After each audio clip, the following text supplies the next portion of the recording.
Hello and welcome to another half hour of business chat here on Big Centre TV. Now my first guest this week is no stranger to making the headlines. As business editor of the Express and Star newspaper, it's what he does all the time. Simon Penfold, welcome. Now, as one of the West Midlands' leading business journalists, does this mean you get to hear about the big news stories before any of the rest of us? That's the idea. We put an awful lot of work into trying to make sure that we do. Particularly anything that comes on our patch. We want to make sure that we're the first people to tell our readers about it. We'd rather they didn't hear it anywhere else first. What's a typical day or a week in the life of Mr. Simon Penfold then? No week is ever the same, but it's a combination of things. Our Mondays are usually spent finalising our Tuesday business supplement, produced every week in the paper. As the week goes on, we tend to get more stuff coming out of the city because obviously we're constantly watching for companies with local links or locally based companies who are listed on the city, on the FTSE. And we get their reports quarterly, half-yearly on how they're doing. For instance, Poundland is most recent example of a company that's just produced some results. They've been giving you plenty of headlines recently. They're expanding like no one's business at the moment. It's a great black country story. Started 25 years ago this year by Steve Smith, and is backed by his dad Keith, from a little office above a indoor market in Sedgley with I think it was a second-hand fax and a second-hand desk, and nobody would back the idea. Nobody thought there was any money in trying to sell everything for £1. He knew better. His background was a market trader. The family ran Hooties, which is a lot of people will probably remember that name. They made a huge success. They sold it for around 50 million quid a few years back, and they're very happy with the money they made out of it. It's gone on. A guy called Jim McCarthy runs the business now. Well, they're expanding overseas and all sorts of them. Absolutely. They're currently opening 10 stores in Spain called Deals, because obviously it's the Euro, and they had to come up with a different name when they started opening stores in Ireland. And that name's working for them over there. It's not just holidaymakers. Apparently they've discovered a real Spanish market out there. But they're still very much a black country business, aren't they? And always intend to be, don't they? Absolutely. They remain based here. Their headquarters are on just off the Black Country route, Darlaston-Mullinall border. Big warehouse. They've got another one in Bilston. Probably 700-800 people. They were taking on more people, I think, for warehousing just earlier this year, because to support constant growth, they're opening around 60 new stores a year. They're aiming for 1,000. That's even if they don't succeed with this takeover of 99p stores, which is currently it's a bit wobbly. There's a bit of competition issues around that, but they're very, very bullish, very go-ahead. What's your broad area of circulation then with the Express and Star Business Supplement? Which areas are you interested in stories from? Core areas are really the Black Country boroughs of Walsall, Wolverhampton, Dudley, Sandwell, West Bromwich, but Staffordshire as well. We probably go about halfway up into Staffordshire. We go over to Worcester, to Kidderminster. We keep an eye on what's happening in Bridgnorth. And we keep an eye on what's happening in Birmingham, because, of course, just because it's in Birmingham and it's off the patch doesn't mean it won't affect us. If HSBC are bringing 1,000 jobs when they move their UK headquarters to Birmingham, that's going to have an impact, because a lot of those people probably live around our neck of the woods. There will be a constant story for us. So, but that core area is our traditional area. It's why we've been here for over a century. To get with those readers, give them hopefully the news they want. And of course, talking about stories that have got the broad regional interest, the one that I know you've been all over the last few months, I mean, just looking at it here, is the amazing Jaguar Land Rover saga. I mean, I've seen it spring up outside on the side of the I-54, and you had that exclusive story about them doubling the size of the factory again. What's the inside tale on all that then? Well, they kind of crept out. They started sending letters out to the local people saying, inviting them to a 3 days at Penderford, at the community centre in Penderford, to look at initial plans. And of course, we're the local paper, we find stuff out. People ring us up we were made sure we were there when they opened the doors, and we shot inside to have a look. And it's remarkable. It's effectively building another factory the same size as the one that's already there. And anyone who's driven past the one that's already there on the side of the M54 can get some idea of the absolutely huge scale. I think it's because it's got all those solar panels on the roof. I think it's probably one of the biggest solar panel arrays in the country, and they're going to do it all over again. This thing's going to be about 900,000 square foot. But the one thing we don't know is what they're going to build there, what they're going to make. Being a bit secretive about that. Just a bit. We know, obviously, they make the new four-cylinder engines. They call them Ingeniums. The existing plant, they're just rolling those out. They're going to the new Jag that's going to be appearing on forecourts in the next few weeks, and some of the other cars that are coming down the line. But they won't tell us what they're going to make there. Now, maybe there's a bit of doubt whether they've got a few options. Maybe it's simply that they're buying the stuff currently from another company and they haven't broken the news to them yet. They're going to start making it themselves. We just don't know. The one thing, of course, that isn't in any doubt, though, is the massive vote of confidence they've shown for the region and the amount of investment they're ploughing in, isn't it? Yeah, it's great. It's massively good news because a lot of the people already working there are local people. Anything between a third and a half of the people who currently have managed to get jobs at that plant come from WV postcode. A lot of these are young people who maybe hadn't had a proper career before. Some of our people in their 50s who thought they'd lost their job perhaps and thought that was the end of their working career.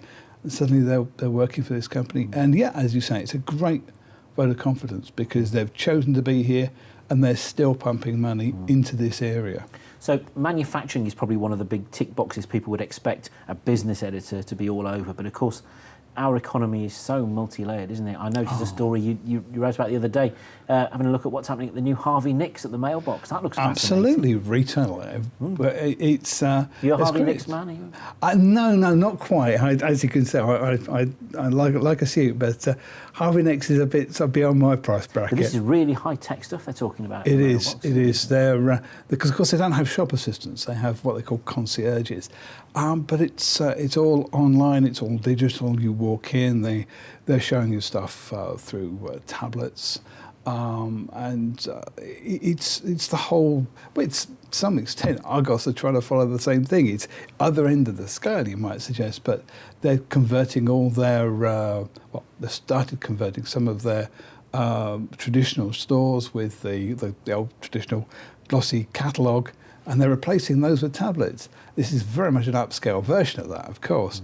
It's in the mailbox, which is a very, very top drawer location in Birmingham. But of course, we've got the whole redevelopment in the city centre, the huge store that's going to sit on top of the new railway station at New Street, and obviously Wolverhampton and the towns around here are all hoping to get a spin-off benefit from that. Do you think, I mean, the general mood music that seems to be coming out of the area is that Black Country business is doing all right at the moment? Is that what you think? We're always getting mixed messages these days. They're like farmers. There's always something they're worried about. Europe is a current thing that's worrying people, whether we stay in, whether we come out. But I think in terms of exports have been a little dry. They're starting to show us a few signs of recovery. Manufacturing firms, they're certainly a lot stronger than they were 3 or 4 years ago. But they have highs and lows.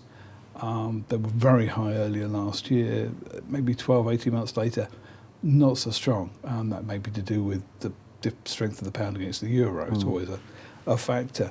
But where one business is maybe a little weaker, another one's usually doing well. We're doing terrifically well in terms of our delivery companies. It's one of the hidden secrets of this area is that we have so many huge different delivery businesses based here and distributing stuff across the country. One of the things that occurred to me, so the Express and Star runs an annual business awards competition, doesn't it? And it does. Looking at the winners in that competition that you had from a few weeks back, the diversity was unbelievable, wasn't Absolutely. Our winners are Exxon Lubricants. It's a kind of industrial lubrication But they're based here in the Black Country in Wednesbury, but they're exporting their stuff all over the world. But at the other end of the scale, you've got a tiny little 4 members of a family running a firm called Hughes Production, which just does events, and they do some really top-drawer events down in London that they organise for people. Is that one of the, I imagine that's one of the real big appeals, the fact that 1 minute you can be talking to a multi-million-pound conglomerate, next minute you've got a one-man, two-man band, all got equally good success. Absolutely. Stories. One of the other competitors was HomeServe, absolutely massive company, a PLC, listed on the stock market, employing over 1,000 people just in Walsall, sorry. And yeah, they're in so many houses because they provide this kind of plumbing service and breakdown service for people. It's kind of an insurance company, but with additional repairs.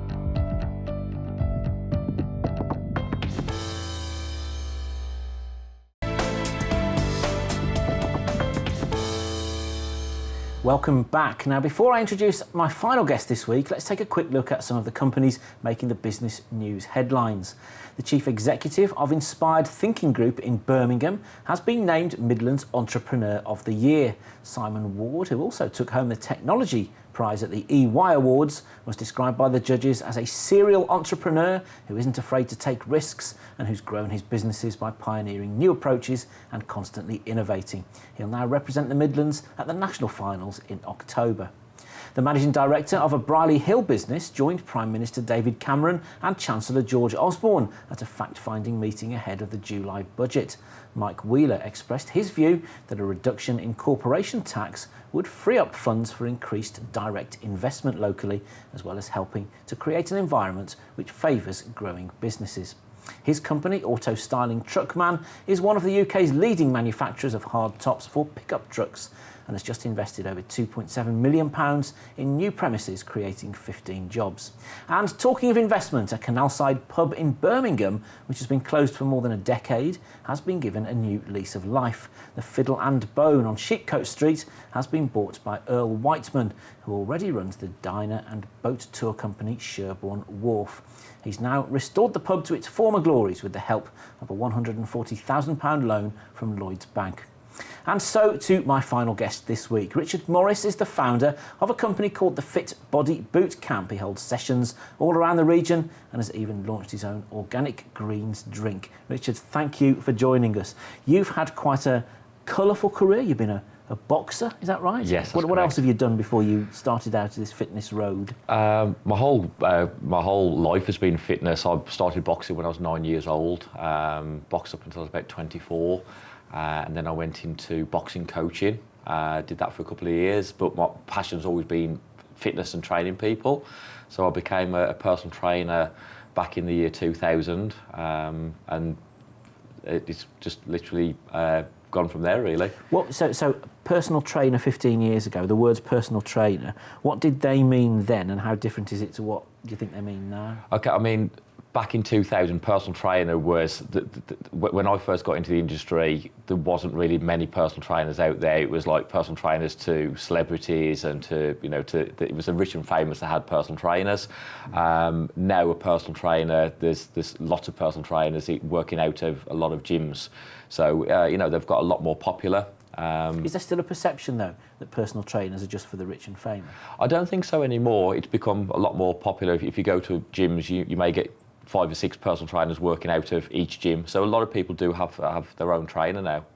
So tell us about the business you run now then. What's that? How long has that been? Okay, so I started personal training back in 2000. It got to 2010 and I'd got a very busy business, self-employed and doing everything myself. And it was literally, I just couldn't take any more clients on. And I was getting to, a lot of people was asking me to train them and I just couldn't, there wasn't enough hours in the day. So I was looking at how I could advance the business. I thought, shall I take on staff? And what I decided to do, I saw a model in America and also in Australia that was running group training, which was the boot camps.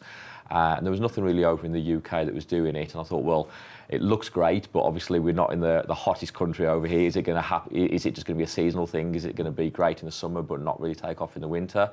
So in 2000, I put together the Fit Body Boot Camp, and we literally within about 2 months I tried two versions of it. I tried a pay-as-you-go, where people just came and paid per session, and I also did like a 4-week program where we guaranteed people to lose at least a clothes size, and the program just literally took off, and we've got over 300 members now. And is that all in and around the Black Country area? It is. We've got two venues. We've got one which is in Himley, and we've also got a venue which I set up last year, which is in Bridgenorth.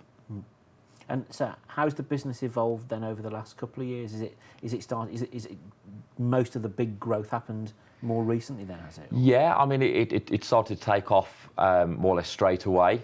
We started with 2 sessions. It was 3 times a week. It was the one venue that we started with at Himley was a Monday, Wednesday and Friday, and we did 2 sessions. We did an early morning at 6:15 in the morning to attract the people who wanted to exercise before work. And we also had one at 6:30 on an evening. We've now got 4, so we do an early morning, we do a mid-morning, we do 2 evening sessions, and then we've got the other venue over in Bridgenorth as well. So we're running 6 days a week and 4 sessions per day in each venue.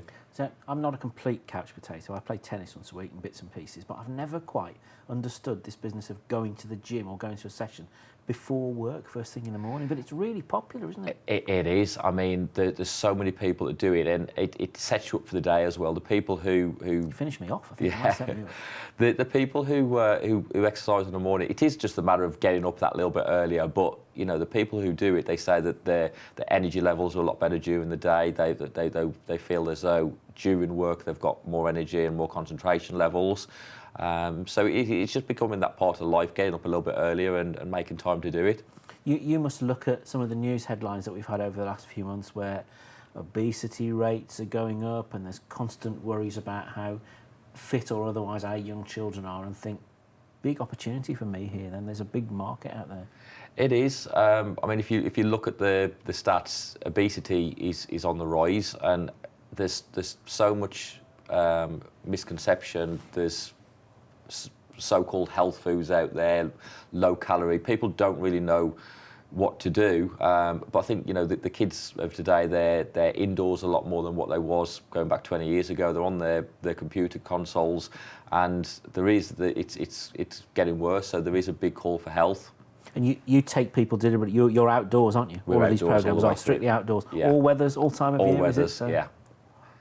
And that, how do you find that? Does that shock some people? To be honest, it doesn't really deter people. One of the questions that we get asked first of all when people join is what happens if it rains, what happens in the winter. When it happens, people say, actually, we prefer this than in the summer, because after 5 minutes, they're warmed up anyway, and in the summer months, it's harder to cool down, so people do actually prefer it in the colder months. Do you think, I mean, one of the criticisms that is levelled at the population of Britain at the moment is that we're sat in front of our tablets, our computers. Do you look at sort of the way business people run now, and look at sort of the ergonomics, the way people sit, or the fact people are not taking screen breaks or walking around? Is that the sort of thing you get involved in advising people? Yeah. One of the things I say to people, and I think this is why the boot camps work well as well, is that when people go to a gym, they've been sat down. So modern lifestyle now is we get up on the morning, we sit down, we eat our breakfast, we get in our car, we sit down, we drive to work. Most people then will sit down at an office for probably 8 hours, sat at a computer desk. They get back home, they go into the car, they sit in front of the TV. So most of the time we sat down. When we sleep, we're then probably still in that same position that we've been in all day. People then go to a gym and they sit down on a machine and they're just tightening up the muscle groups even more. So we try and educate people that we're designed to move. We're designed to move forwards, backwards, left, right, bend, twist, turn, rotate. So that's what the kind of things that we do in the boot camp. It's just get people more functionally active. So it's not just about weight loss. It's not just about health. It's getting people moving the way that we're supposed to be moving and getting people active. And you touched just a little bit earlier on your sort of concerns that some of the products that are out there that people are encouraged to buy might not be doing the sort of job that people think they're doing. And you've gone one step further, haven't you, and created your own range. And is this the whole range you've got here then? Yes, we've got. What have you got then? Tell me. So it's basically 4 products. I mean, there's again a lot of things out there that claim to be healthy that aren't. They're clever marketing in disguise. There's low fat this, and but the things that are low fat are probably replaced with sugar, and there's other things in. There's a lot of artificial colourings in things. The other things as well, they try and get people to go on a quick fix diet of living on shakes or bars, and it's not healthy. So food is number one, and I always say to people, forget supplementation. First of all, you've got to eat healthy. There's no point trying to lose weight by just going on supplementation. So supplementation is like 5% of the things. So it's about eating a healthy, balanced diet, eating foods that nature intended, really. So it's things that grew in the ground, that ran on the land, that swam in the sea. So anything really in its whole natural state is the kind of foods we should be eating. But then the thing is with nowadays is that a lot of the foods that even are healthy foods have been sprayed with pesticides. So really I say to people, eat things that are organically grown, and you really want to begin your superfoods, and this is what these products are. So it's all of your superfoods that have been put together in a cold press mix. So like this one here, which is the organic greens, is 27 superfoods. It's all organic. It's things like carrot, spirulina, wheatgrass, barley, quinoa, all of your superfoods just put into a powder that you can take. And it's giving your body everything that needs, all the vitamins, minerals, nutrients. Because it's amazing the amount of choice that's out there, isn't it, at the moment, as you say, and people are not really sure which way to go. So if people want to know more, they can find you at Himley, they can find you at Bridge North. Richard, thank you for coming in onto Big Centre TV. That's all we've got time for on Midlands Business Update this week. Don't forget, if your story's got a company to tell, we want to hear it. Email business@bigcentre.tv.